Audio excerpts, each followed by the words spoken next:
Hi friends, welcome to Rashi செஞ்சு பழகு channel. எப்படி இருக்கீங்க? நான் அல்டிமேட்டாக இருக்கேன். ஸோ நம்ம இன்றைக்கி எக் ஃப்ரிட்டர்ஸ் எப்படி செய்கிறதுன்னு பார்க்கலாம். ஸோ ஃபஸ்ட்டு அதுக்கு இந்த மாதிரி ஒரு சட்டி வச்சுட்டு அதை நம்ம சிம்மில் வச்சுக்கலாம். இதில் நான் எண்ணெய் ஊற்றிருக்கேன். ஒரு டேபிள் ஸ்பூன் எண்ணெய் ஊற்றிட்டு நான் 10 பூண்டு குட்டி குட்டியாக கட் பண்ணியிருக்கேன். நல்லா எவ்வளோ குட்டியாக கட் பண்ணணுமோ அவ்வளோ குட்டியாக கட் பண்ணிடுங்க. கட் பண்ணிவிட்டு நல்லா மிக்ஸ் பண்ணுங்கள். பூண்டு நல்லா வதங்கணும் இந்த எண்ணெயிலேயே. அதாவது அந்த பூண்டு அதோட பச்சை வாடை போய் அதோட கலர் மாறணும். அதுதான் மெயின். அதான் அப்போ தான் நல்லா டேஸ்ட்டாக இருக்கும். ஸோ நல்லா இந்த மாதிரி கலர் மாறினதுக்கப்புறம் அதிலே பச்சை மிளகா, கருவேப்பிலை. நான் 2 பச்சை மிளகா ஆட் பண்ணியிருக்கேன்.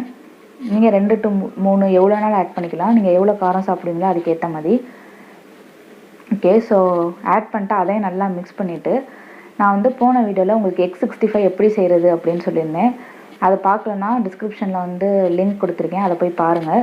ஸோ நம்ம செஞ்சு வச்சுருந்த அந்த எக் 65 இதில் சேர்த்து மிக்ஸ் பண்ணிக்கணும் நல்லா.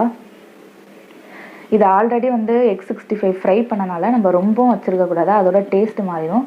ஸோ இதில் போட்டு நல்லா இந்த பூண்டு, பச்சை மிளகா, கருவேப்பிலை அதோட சேர்த்து நல்லா மிக்ஸ் பண்ணிக்கலாம். மிக்ஸ் பண்ணிவிட்டு நம்ம டொமேட்டோ சாஸ் ஆட் பண்ணிக்கலாம். அடுத்து எவ்வளோ ஸ்வீட்டாக உங்களுக்கு வேணுமோ அவ்வளோ டொமேட்டோ சாஸ் ஆட் பண்ணிக்கலாம். நான் இன்றைக்கி 2 டேபிள் ஸ்பூன் ஆட் பண்ணியிருக்கேன்.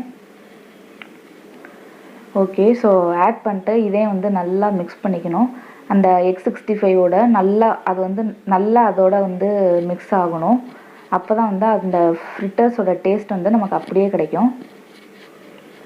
அந்த சாஸ் நல்லா மெல்ட் ஆகி அந்த எண்ணெயோட நல்லா கலக்கணும். ஸோ அப்போ தான் நல்லாயிருக்கும்.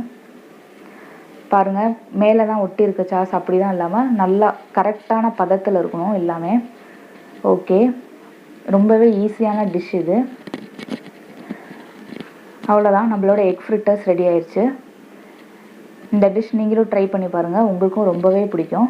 இந்த மாதிரி நல்லா கார்னிஷிங்க்கு மேலே ஆனியனு, அப்புறம் மல்லித்தலை, லெமன் எல்லாம் வச்சுக்கோங்க. சூப்பராக பார்க்கவே நல்லா ஆசமாக இருக்குது. இதே மாதிரி இன்னொரு சூப்பரான வீடியோவில் நான் உங்களை சந்திக்கிறேன். Until then, signing off from செஞ்சு பழகு சேனல், ரஷி. Bye.